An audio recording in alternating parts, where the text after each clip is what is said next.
अस्सलाम वालेकुम एवरीवन। उम्मीद करती हूँ आप तमाम लोग बिल्कुल खैरियत से होंगे। आज जो टॉपिक हमने डिस्कस करना है वो है आइसोटोनिसिटी या आइसोटोनिक सोल्यूशन। आइसोटोनिसिटी या आइसोटोनिक सोल्यूशन का ये मतलब है कि एक नॉर्मलाइज सोल्यूशन कि आप कह सकते हैं जिसको 0.9% NaCl सोल्यूशन या एक नॉर्मल सोल्यूशन जो है जिसको आप जो है वो आइसोटोनिक सोल्यूशन कहेंगे, जो आपके एक नॉर्मल कंडीशन में फेवरेबल होगा। अब होता बेसिकली क्या है कि अगर आप इस सोल्यूशन को आप किसी मेम्ब्रेन के अंदर रख रहे हैं या किसी आपके पास सेल के अंदर है, ठीक है, तो वो क्या करते हैं कि आपके पास semi permeable membrane, semi permeable का मेम्ब्रेन का ये मतलब है कि जो कुछ सब्सटेंसेस को तो पास होने देती है लेकिन कुछ को नहीं होने देती, ठीक है। जैसे कि छोटे छोटे हैं तो उनको तो पास होने देगी, लेकिन जो बड़े सब्सटेंसेस हैं उनको पास करने में हिंड्रेंस कॉज करेगी, ठीक है। तो वो वाले सब्सटेंसेस, वो वाली मेम्ब्रेन जो है आपके पास सेमी परमिएबल मेम्ब्रेन कहलाती है, और ये बेसिकली मूवमेंट करवाती है ऑस्मोसिस के थ्रू। ऑस्मोसिस का क्या मतलब होता है? Movement of molecule from the area of higher concentrations towards the area of lower concentration across the semi permeable membrane. Osmosis और डिफ्यूजन में बेसिक डिफरेंस यही है कि डिफ्यूजन में हमारे पास कोई सेमी परमिएबल मेम्ब्रेन नहीं होती, लेकिन आपके पास जो ऑस्मोसिस है उसमें आपके पास across the semi permeable membrane जो है वो मॉलिक्यूल्स है मूव करना होता है। अब होता क्या है कि अगर आपके पास एक मेम्ब्रेन है, ठीक है, जिसके अंदर पूरा सॉल्यूशन जो है वो फिल्ड हुआ है, ठीक है, तो वहाँ पे आपके पास क्या होगी? सोल्यूट की कंसंट्रेशन जो है वो इसके अपने सॉल्वेंट की निस्बत जो है वो ज़्यादा हो जाएगी, ठीक है। और जब ज़्यादा हो जाएगी तो वो क्या बना देगा? इसको कंसनट्रेटेड सोल्यूशन बना देगा। दोनों साइड पे आपने सोल्यूशन को मेंटेन करके रखना होता है। दोनों साइड से क्या मुराद है?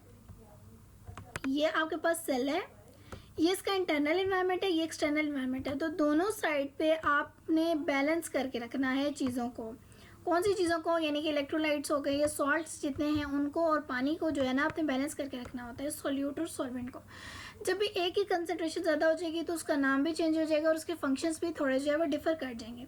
तो इस लिहाज से जब दोनों चीज़ें बैलेंस होंगी, यानी सोल्यूट और सॉल्वेंट की कंसंट्रेशन यानी इलेक्ट्रोलाइट्स और पानी जो है वो बराबर होंगे, तो उस टाइम पे हम क्या कहेंगे कि हमारे पास ये सोल्यूशन जो है वो आइसोटोनिक सोल्यूशन है। अब इनके अंदर जो प्रेशर होता है जिसकी वजह से ये मूवमेंट कर रहे होते हैं, तो उस प्रेशर को हम जो है वो, क्योंकि ऑस्मोसिस की वजह से होता है, तो इस वजह से हम जो है वो ऑस्मोटिक प्रेशर इसको कह सकते हैं।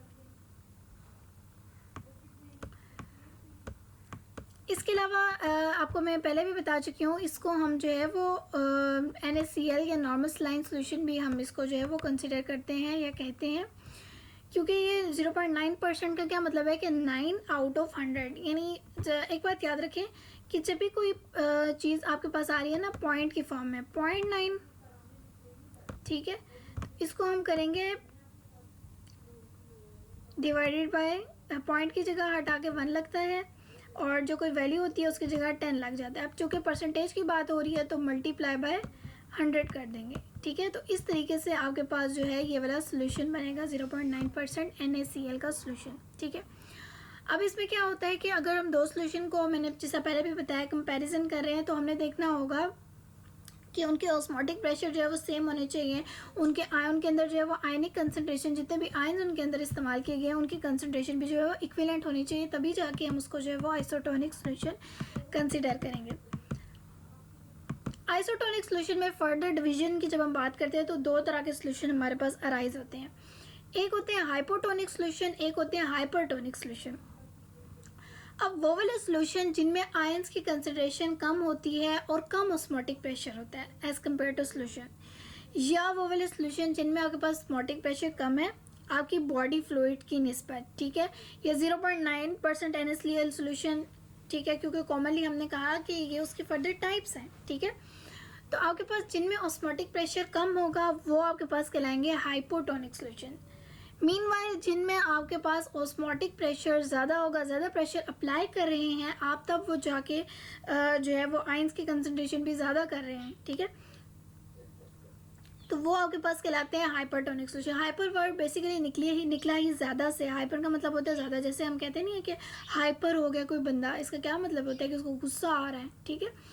तो गुस्सा आने का क्या मतलब हुआ कि ज़्यादा उसके अंदर जो है ना उसका सिस्टम ज़्यादा एक्टिवेट हुआ है। तो यहाँ पर भी जो है वो हम उसको इससे कोरिलेट थोड़ा सा कर सकते हैं। हाइपो का मतलब होता है कि कम कंसंट्रेशन, कम अमाउंट में वो चीज़ जो है वो आपके बॉडी के अंदर जो है वो डेवलप करी है या प्रेजेंट है। अब बेसिकली होता क्या है कि आपके पास जो हाइपोटोनिक सोल्यूशन होते हैं ना